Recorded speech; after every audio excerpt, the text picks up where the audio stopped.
शहराची खबरबात या बातमीपत्राचे प्रायोजक आहेत Mac care super speciality hospital Ahmednagar. Congratulations वहिनी, बाळ झाल्याबद्दल। पण मी ऐकलंय डिलिव्हरी फार क्रिटिकल होती। आता ठीक आहे ना सगळं? अगं होता थोडा प्रॉब्लेम, पण स्त्रियांच्या आरोग्याची संपूर्ण काळजी घेणारं मातृसेवा होतं ना साथीला। सगळं सुरळीत झालं। किशोर वयापासून ते रजोनिवृत्तीपर्यंत स्त्रीच्या आरोग्याची संपूर्ण काळजी घेणारं अहमदनगर मधील पहिलं स्त्री रुग्णालय Matruseva women's hospital obstetric ICU। किशोरवयीन आणि विवाहपूर्व समुपदेशन, गरोदर माता तपासणी आणि प्रसूती, पहिल्या सिझेरियन नंतर नॉर्मल डिलिव्हरीची सोय। मातृसेवा विमेन्स हॉस्पिटल, सक्कर चौक, नवीन टिळक रोड, अहमदनगर। फोन 9850 20 0017।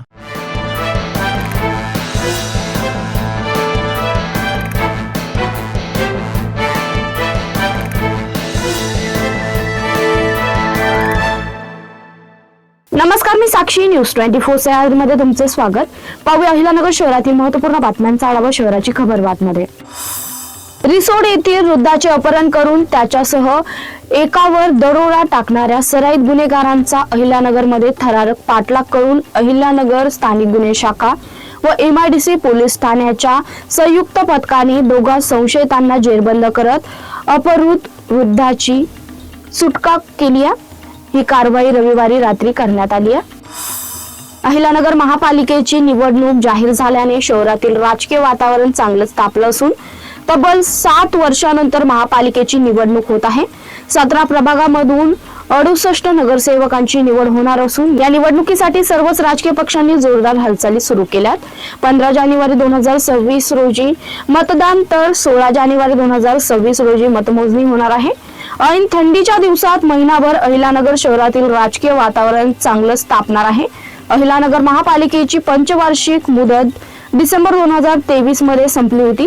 त्यानंतर गेल्या 2 वर्षापासून महापालिकेवर प्रशासक राज आहे। पहिल्यांदा तत्कालीन आयुक्त डॉक्टर पंकज जावळे यांनी प्रशासक म्हणून कामकाज पाहिलं, त्यानंतर आयुक्त यशवंत डांगे प्रशासक म्हणून कामकाज पाहत आहेत। बोलेगाव परिसरात दागिन्याच्या लालसेतून 40 वर्षीय महिलेचा निर्गुण खून झाल्याची धक्कादायक घटना उघडकीस आली असून या प्रकरणाचा छडा स्थानिक गुन्हे शाखेने अवघ्या 2 दिवसात लावलाय। विशेष म्हणजे हा खून कोण्या सराईत गुन्हेगारांनी नव्हे तर 4 युवतींच्या टोळीने केल्याचं तपासात निष्पन्न झालंय। यामध्ये 2 अल्पवयीन मुलींचा सहभाग असल्याने परिसरात खळबळ उडाली आहे। शुक्रवारी बोलेगाव येथील कौस्तुभ कॉलनीत राहणाऱ्या मनीषा बाळासाहेब शिंदे यांच्या त्यांच्या राहत्या घरात धारदार शस्त्राने गळ्यावर वार करून खून केल्याची घटना समोर आली होती। अहिल्यानगर शहरात छत्रपती संभाजी महाराजांचा पुतळा उभारणी होणे हा दिवस इतिहासात सुवर्ण क्षणांनी लिहिला जाईल। या पुतळ्याबरोबरच शहरात भारतरत्न डॉक्टर बाबासाहेब आंबेडकर यांचा पुतळा उभारणीचं काम झालं। आता लोकशाहीर अण्णाभाऊ साठे, महात्मा ज्योतिबा फुले व सावित्रीबाई फुले यांच्या पुतळ्याचे काम लवकरच सुरू करू।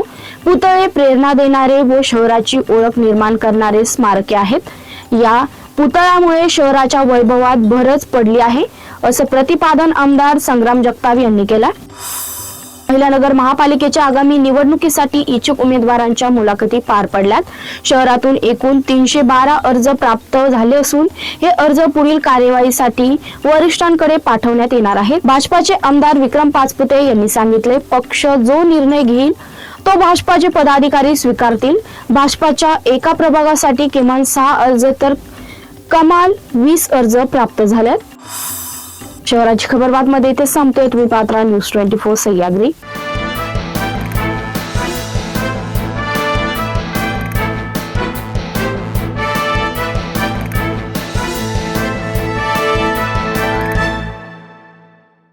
शहराची खबरबात या बातमीपत्राचे प्रायोजक होते Mac care super speciality hospital Ahmednagar.